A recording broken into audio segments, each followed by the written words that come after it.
আমি মোদী সরকারকে বলবো, মনে হয় আপনার মাথায় ভূত চেপেছে। আপনার ভবিষ্যৎ আমি ভালো দেখছি না। যদি মুসলমান ক্ষিপ্ত হয়, সরকারি হিসাবে 20 কোটি মুসলমান, কিন্তু 20 কোটির চেয়ে অনেক অধিক মুসলমান কিন্তু ভারতে বসবাস করে। আল্লাহ পাকের শুকর, মুসলমান আসলে শক্তিশালী, কিন্তু মুসলমানরা কিন্তু সেই দেশটাকে নিজের দেশ মনে করে। তারা এই কথা মনে করে না যে ভারত অন্য কারো দেশ। ওই দেশে তারা থাকতে চায়, ওই দেশে তারা মরতে চায়, ওই দেশের উন্নয়ন করতে চায়।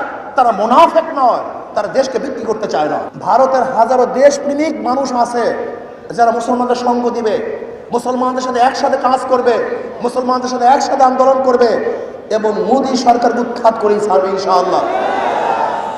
ভারতে মুসলমান একের পর এক নির্যাতিত হচ্ছে।